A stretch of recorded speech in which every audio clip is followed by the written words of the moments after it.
On September 29, 2015, Congressman Kevin McCarthy said what we had known for a long time.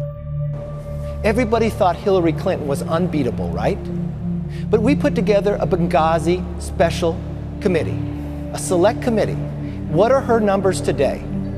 The House Benghazi Select Committee was established to go after Hillary Clinton and drive down her poll numbers going into the 2016 presidential election. So how did we get here? On September 11, 2012, terrorists overwhelmed security at a small American compound in Benghazi, Libya, and started a fire that killed Ambassador J. Christopher Stevens and Sean Smith. A security team scrambled to evacuate the Americans from the compound and nearby CIA annex. Tyrone Woods and Glenn Doherty lost their lives in the evacuation. In the end, 30 Americans safely escaped from Benghazi, bringing with them the bodies of those who perished. Unfortunately, the deaths of these 4 Americans have become one of the most politically charged tragedies in American history. The right wing turned Benghazi into a conspiracy theory just in time for the 2012 presidential campaign. Hours after the attacks, Governor Mitt Romney's campaign issued a press release accusing the President of the United States of, quote, sympathizing with those who waged the attacks. Republicans immediately politicized the tragedy, and the Benghazi hoax was born. Over the following weeks, the right wing accused the Obama administration of covering up the terrorist attack in Benghazi. According to Republicans, the president had lied to the American people by blaming the violence on protests over an anti-Muslim YouTube video. This was, in fact, the original assessment of the U.S. Embassy in Cairo, which quickly changed as more facts came to light. Hillary Clinton, Secretary of State at the time, issued a statement before Governor Romney's, saying in part, "There is never any justification for violent acts of this kind." But Republicans would not let their conspiracy theory go, not with an election on their hands.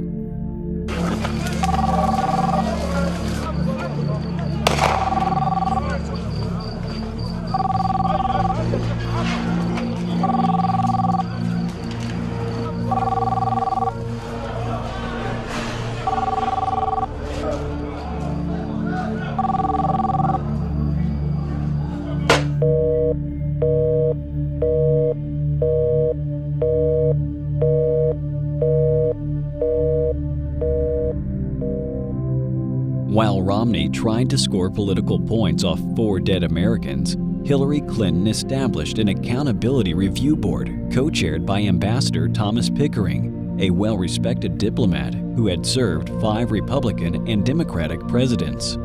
For months, the ARB investigated any security lapses before the attacks, identified the officials involved, and put forward 29 recommendations to prevent a similar tragedy from happening again. Secretary Clinton immediately embraced all of the board's final recommendations and moved quickly to begin implementing them. The State Department also took the rare step of releasing the results of the report to the public, making it one of the most transparent investigations in the department's history. The report even won praise from Republican Senators John McCain, Lindsey Graham, and Kelly Ayotte. But 2 Republican congressmen looking to make names for themselves and hog some TV time on Fox News found themselves in unique positions to keep the Benghazi hoax alive. Congressman Darrell Issa was the chairman of the House Committee on Oversight, and Tea Partier Jason Chaffetz led the committee's subcommittee on national security. They used the power of their offices to launch what they called investigations. In reality, they hauled witnesses into closed-doors hearings that excluded Democratic members of the committee. They regularly leaked classified documents to friendly reporters. And when the Benghazi hoax proved to be a fundraising boon for Republicans' re-election efforts, they reaped the benefits. In the end, they found nothing that could lay the blame for the Benghazi attacks on President Obama or Secretary Clinton. But they had succeeded in finding a way to energize their voters. They had politicized a national tragedy. Once Clinton left the State Department in 2013, speculation that she would run again for president in 2016 began. She was a political threat to Republicans, as reporter Mike Allen said at the time. Privately, Republicans say that Benghazi probably wouldn't be an issue if it weren't for Hillary Clinton. In 2013, Hillary testified before the Senate Foreign Relations Committee about the tragedy in Benghazi. In April that year, 5 Republican House chairmen released a report that singled out Clinton 30 times. Conspiracy theories aired on Fox News and in conservative blogs included a stand-down order supposedly given to military personnel, preventing them from saving the Americans in Benghazi.